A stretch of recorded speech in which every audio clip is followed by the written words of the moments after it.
Hello and welcome to another Cheap Car Showdown. Last time we left off right here in Renault with the Clio RS. It did alright, but it didn't take down the Mazda Speed 3, which is still our reigning champion. So, if you've been watching, you know what I'm looking for now is cars under 30,000, and I'll buy them in their stock form, do no modifications whatsoever, and take them to Lime Rock for 5 laps. But the problem is, I'm having a hard time finding cars for under 30,000, as we are reaching the end of our alphabetical list. So I found one here. That one could be a contender. So the bottom 3 for Subaru. So it looks like we've got 3 cars to run from Subaru. So we're going to go ahead and purchase this one in stock form, making the game very mad because we're not using homologated or whatever, which we could. That'd be an interesting thing to do, but as for the moment, not what we were doing. So I'm looking for Lime Rock. Basically, I just take it over there and run it for 5 laps. I use 5 laps, that way we can get a good shakedown. Get rid of all these guys. Just want to be all by our lonesome. Everything else looks good, and we should be good to go.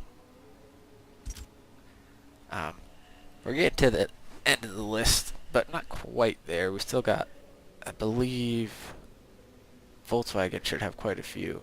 Not sure if there are going to be any contenders in Volkswagen, but you never know. There might be. Who knows? So, let's just get this little Subaru on the road and see how it does. I actually didn't even look at the name of this car, so let's go ahead and do that first so I can not sound like an idiot all the time. Subaru SVX. Alright, let's see.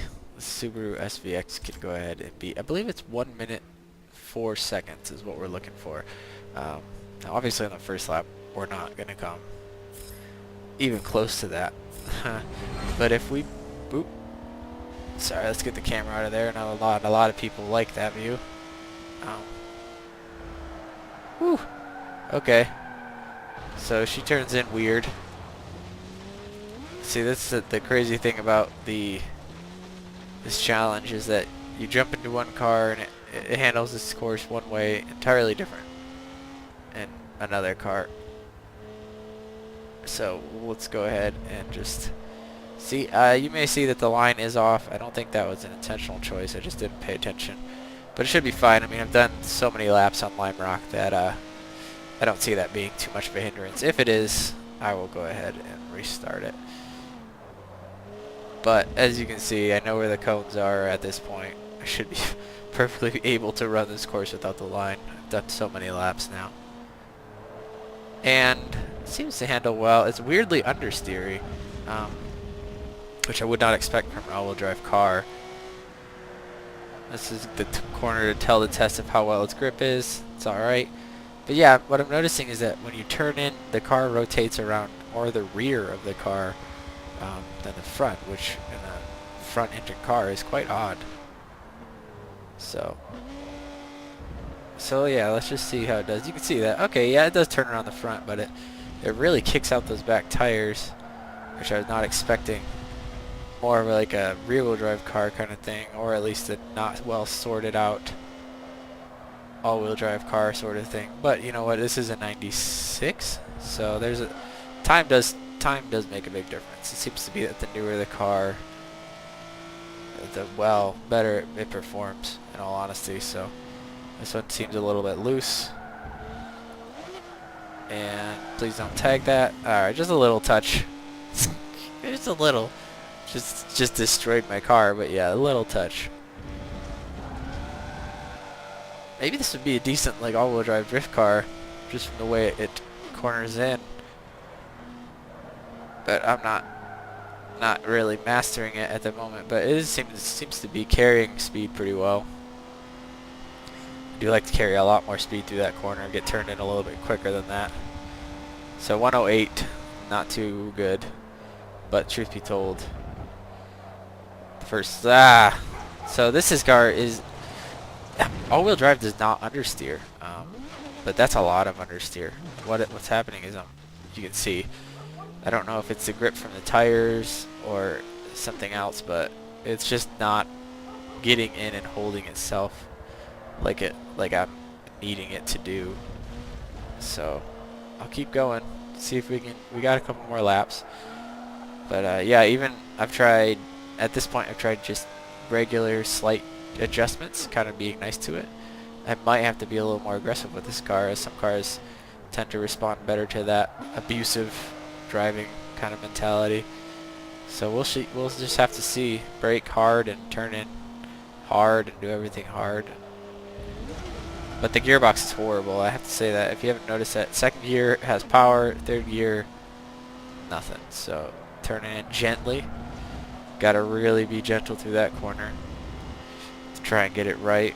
But you can carry it, you can come out of it with a pretty decent amount of speed if you just go nice. So another spray. Wow, it's hard to get into that corner. Alright. Let's just focus on getting it out of the corner quickly and into the next one. This is a tough section for me, even after I've done all these laps. I feel like it's just so different than the rest of the course. So it doesn't look like it, but it really is, because they're more rolling corners. The other ones are more high speed, turn in at the right time and keep it to the ground. Pop it in second for the hill. Try and clip those, like I've been talking about, that get those cones. Turn in at the cone. And yeah, it just is, I just can't get this thing into the corner. So I need to brake a lot more, and that just kills the overall speed, which is so important for these low power cars to come out of corners fast and not lose momentum. We got another lap. I'm going to do my best. I think I need to be more cautious because I'm losing so much time to those crashes. Brake way earlier than I did the last time. Come on, little Subaru. I do wish that there were more Subarus for under 30,000, as all-wheel drive would be far more interesting. But you know what? Subarus aren't notoriously cheap or anything, so. And 30,000 in-game credits does not buy you very much. I mean, a Miata costs into 20,000, which is a little absurd. So let's just try and get what we get out of Subaru. So far, I'd say the best rear-wheel drive car we've come across. I don't know, the Eagle Talon was pretty good. So let's see. Come on, little guy. We got not too much time left. I don't think it's going to make the cut, but you know what? I'm not going to give up quite yet. Ah! Little rally racing for you. Yeah, no, we're not even close. But you know what? It tried, so let's go ahead and get a cool exit there. Has one interesting looking car. Kind of looks like a Saturn Ion. Well, that's going to be, let's see. So, 1 minute, 8 seconds dirty, but we're not counting dirty or clean. Doesn't really matter. I don't think even in good hands that car could have taken 4 seconds off. Probably. You know, like I always say, the variable in this is me, as I'm not a professional gamer and definitely not a professional racer, but I do my best to be consistent. So, 1 minute 8 is going to put it in the middle of the lap boards, but go ahead and cut it off here. Say thanks for watching. Thanks for giving me 5 minutes and 57 seconds of your time. Please leave a comment below. Maybe you have a next idea for a showdown, as I am running out of cars to do. But thank you for watching, and you have a great day.